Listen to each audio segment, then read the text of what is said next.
Hello दोस्तों, मैं Jasveer Saini and motivation speaker. आपको मैं आज ऐसी 5 हैबिट्स के बारे में बताऊंगा जिसको अप्लाई करके आप अपनी ज़िंदगी में बेहतर करने की एक कल्पना कर सकते हैं और अपने फ्यूचर को अच्छा बना सकते हैं। तो शुरू करते हैं मेरे भाई। सबसे पहला कि व्यक्ति को मेरे भाई अपने आप पर फोकस करना चाहिए, ना कि दूसरे पर डिपेंड रहना चाहिए। व्यक्ति को अपनी कंपेयर दूसरे के साथ नहीं करनी चाहिए, क्योंकि जब हम अपनी कंपेयर दूसरे व्यक्ति के साथ करते हैं तो मेरे भाई आपका जो कॉन्फिडेंस है, जो आत्मविश्वास है, वो मेरे भाई डेवलप की जगह विकासशील की तरफ जाता है, जिससे आप अनसक्सेस होने लगते हैं और सफलता की ओर नहीं जा पाते।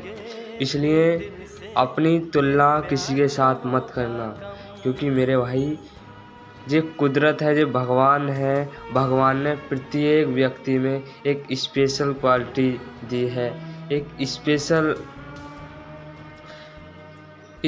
स्पेशल बात है प्रत्येक बंदे में, क्योंकि जो आप कर सकते हो वो किसी का बाप नहीं कर सकता।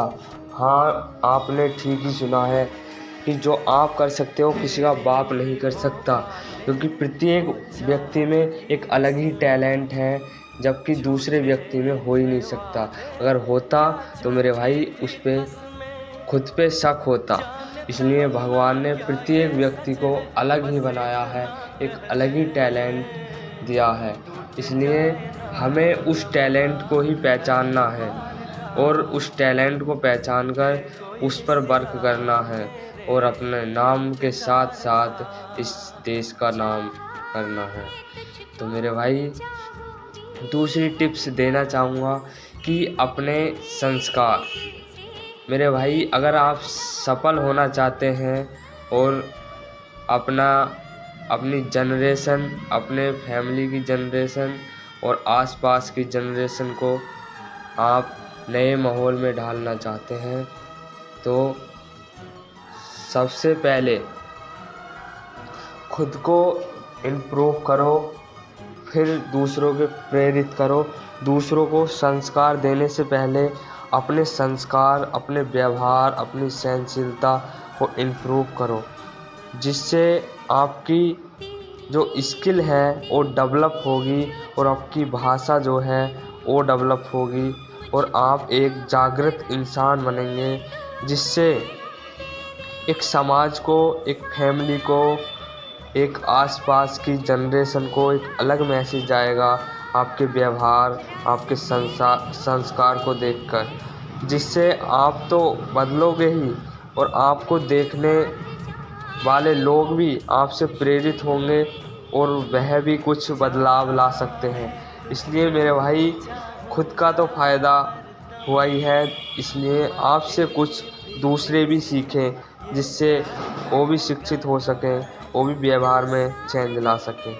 तो तीसरा टिप्स है मेरा कि दूसरे व्यक्ति को निंदा मत करना। जो सफल व्यक्ति है या असफल व्यक्ति है, किसी की भी हमें निंदा नहीं करनी चाहिए, क्योंकि जैसे ही हम निंदा करते हैं दूसरे व्यक्ति की, तो हमारे थॉट्स में एक नेगेटिव चीज़ आ जाती है, जिसको हम कंट्रोल नहीं कर पाते और अधिक से अधिक नेगेटिव चीज़ को हम फैलाते हैं समाज में, अपनी जनरेशन में और अपनी फैमिली में।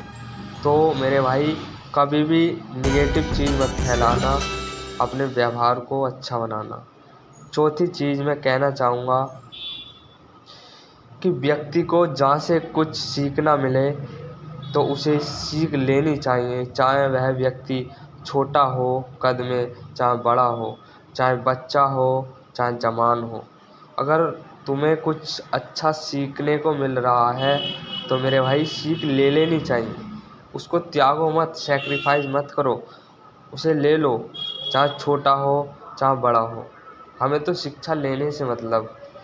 5वीं टिप्स मैं बताना चाहूँगा कि मेरे भाई, चाहे छोटा हो बच्चा चाहे बड़ा हो, सभी का हमें सम्मान करना चाहिए और अपनी भाषा में दूसरों को, जो हमसे बड़े हैं उन्हें आप और जो छोटे हैं उन्हें तुम कह के बुलाना, क्योंकि हमारी ज़बान तुम में भी इतनी चलती है और आप में भी इतनी चलती है और तू में भी इतनी चलती है। इसलिए लोग आपकी शब्द जो हैं, आपकी भाषा जो है, इस पे अट्रैक्ट होते हैं, ना कि आपके फेस पे। ये सुंदरता क्या है मेरे भाई, कुछ दिनों की मेहमान है और ये शब्द जो हैं मेरे भाई, ये जीवन तक रहने वाले हैं। आपके शब्दों से ही आपकी पहचान होती है, ना कि आपकी शक्ल, ना कि बॉडी लैंग्वेज। ये कोई मैटर नहीं करता कि आप कितने सुंदर हो, कितने नहीं।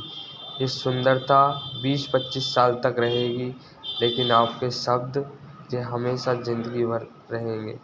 इसलिए अपने शब्दों को मेरे भाई बड़े ही सोच समझ कर खर्च करें, क्योंकि ये शब्द व्यक्ति के चरित्र को गिरा सकते हैं और व्यक्ति के चरित्र को बना भी सकते हैं।